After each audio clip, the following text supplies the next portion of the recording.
aɗa wona e ƴamal haydara heɓanto ono wona sel min noon yeronani jahnamde yeronani jahni an kila nden ha joni ko kadi puɗɗirɗa dawgal gongal mbiya aɗa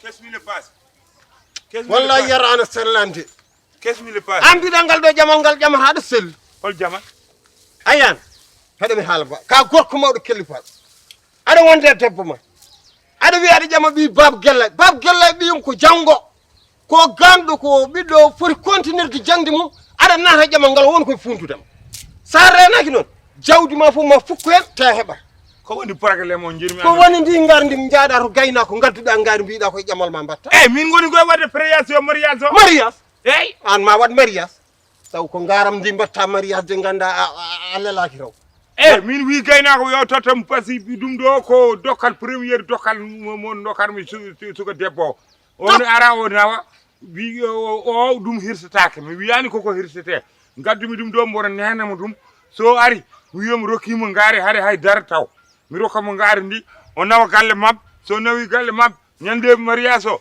mi yaha kadi to gaynako o tottami kadi hakke gay tati kadi mi adda ɗum gaddirmi ngaari ndi so gayɗi mbaɗanoma noon ma tawɗi ɗo so waɗanoma noon ma tawɗi ɗo an aɗa ƴamata mbiya aɗa rokka ngayri te ala haydara ala hay sa resi hay ko tottuɗa debbo wona jawdi ma woni jawdam so jawdi ma woni jawdam ko ni jawdi ndi waɗirte hol podde ronde jawdi ndi ko ronde kay ko ma maaya taw mboɗo wuuri e min geɗum hadi kam duunom jamme mboɗo wuuri tan mboɗo yiɗi wuurde ha ɓooya seeɗa duunomi jaam aɗa haala ron ɗum ɗo ko ni waɗa ayni ni waɗa sa yi waɗoyama to gaynako ko pour ha hiisa ɓeydo an aɗa ƴama suwa hebde mbiya aɗa jagga ngaari aɗa yaɗa rokka debbo gellay hutoro gellay nandino mbanmi hakkille jawdam ndi noon mi haalanma hanana gellay ko premier ennemi am yiɗi tan ko bagage sama wallahi wonta comment ça gellay an wino yomi res bi galla bab gallay mais wona an wino yomi resmo honnoma resdemo nden honnoma resdemo nden gellay jaɓan ay galla jaɓi o meeɗa salade wona wandi ko mi yeehi galle makko o wi ha joni mboɗo wawi resde cukalel ngel o wi ha joni mboɗo wawi resde cukalel ngel ko an yiiɗi addude hen probléme kono min sa jaɓani resde mi noddore ceerno Sarif to maniɗo Gounass o ara ɗo o waɗa dewgal ngal ceerno Sarif humata dewgal ngal wallahi o humata dewgal haade mum humede ma taw gellay ma wona gellay fadi ko hami ara toon mi ñagonoma eyyi sa yahani mi ƴeewa babiraɓe wonɓe babiraɗo hol babiraɗo guuro ngo cuusɗo yahandema ɗum yahane ñagonoma toon sa yahani tan mi ñagono aɗa kalantumami joni woppude ɗo joni mami addi sara mbi poy ko ɓullol kaaj toon ngol ɗo nawtami gaynako gonɗo toon parmi wallahi oto mem garam ni ndi oto mem garam ni kotor mem garam ni saɗa jogui ko jamirta ya ƴeewo ko jamirta oto mem garam ni mi ma ba wop min mi addi ɗum tampi hen wallahi mi tampi hen ha kabbon mom boggol ndi kotor ayi ko mbaɗmi dande probléme ma ndi ko kotori walla mi nodda buuso mi yeeyi ɗum joni joni kalis o piya poosam mboɗo ñaama an ɓuuri mi yedde jaam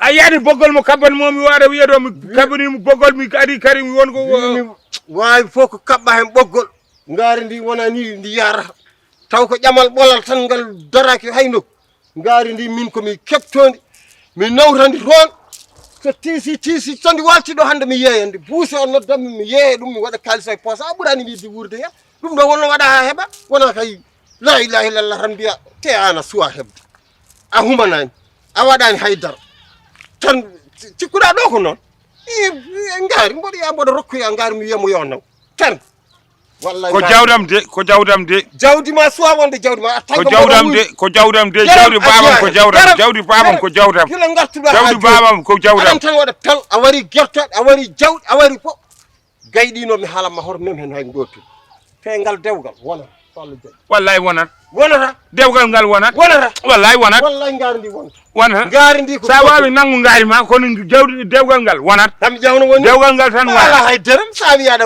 waɗa deuxième femme aɗa wonde asimi rehli probléme gasi wi aɗa waɗa deuxième femme an hoto pawɗa wadde deuxième femme wimi dewgal ngal wawa harde wonde an hol deuxième sa resan tan ceerno Sarif nodda ceerno Sarif Madina Gounass ceerno Sarif humata ɗo haydara base ala ceerno Sarif haydara humata ɗo base wandi ko humata ceerno Sarif ko gan mi haalnamo guila joni ko gonɗa e haalde ɗo probléme ma de mami haalanmo ɗum probléme ma de sa yiiɗi kalna Ama Tidiane Ndendori haydara heɓata Aliou Kanté kanko haalami kono ɗo haydara heɓata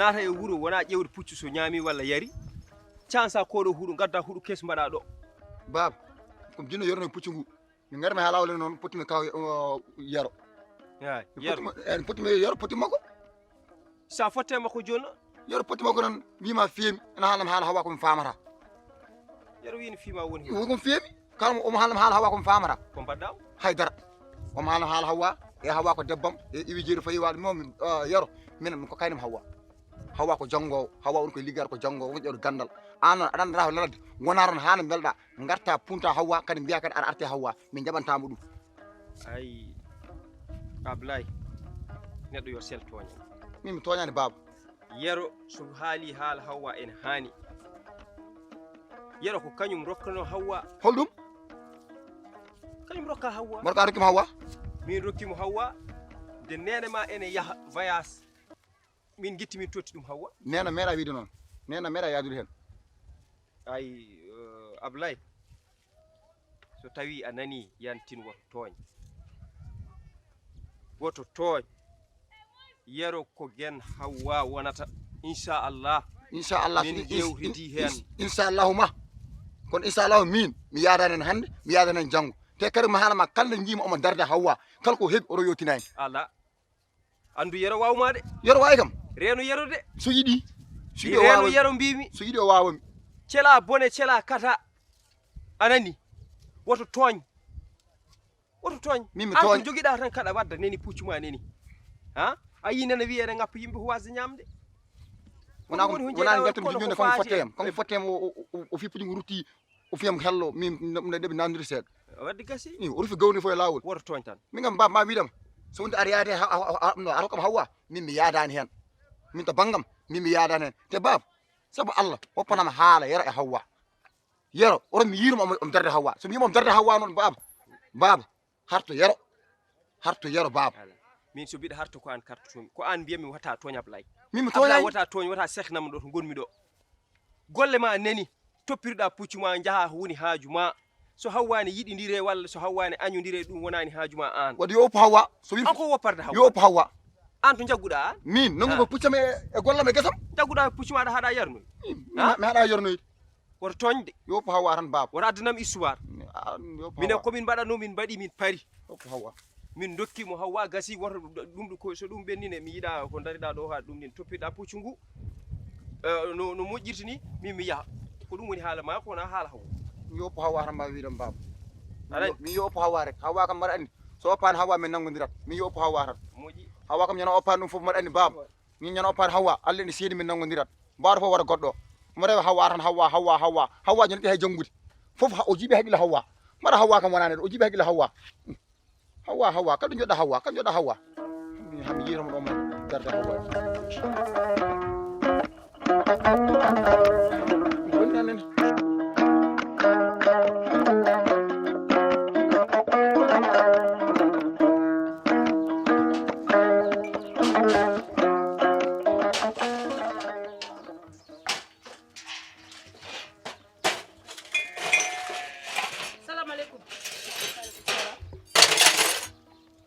C'est toi que je cherchais.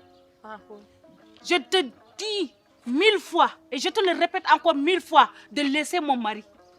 Je t'avertis la petite peste là, si tu es là pour récupérer mon mari là, tu es trop petit pour ça. Kamay ka duma do en.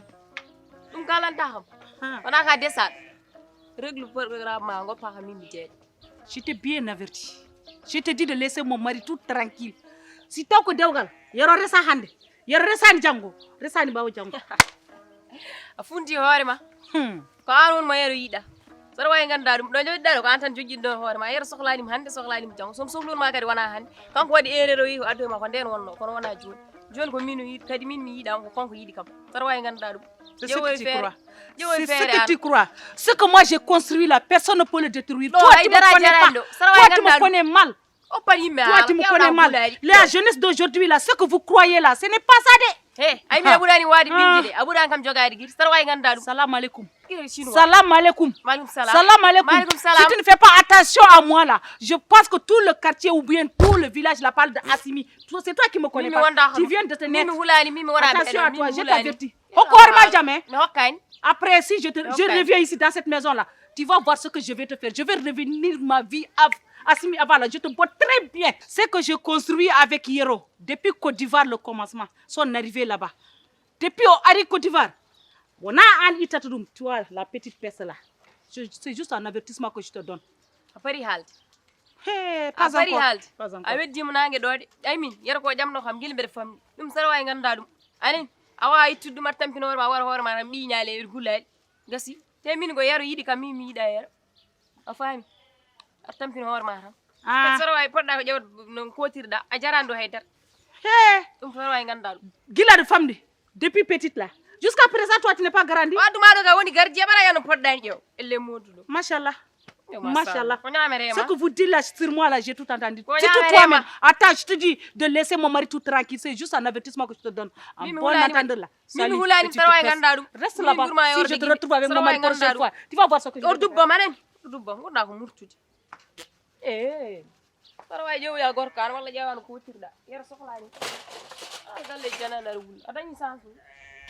faire.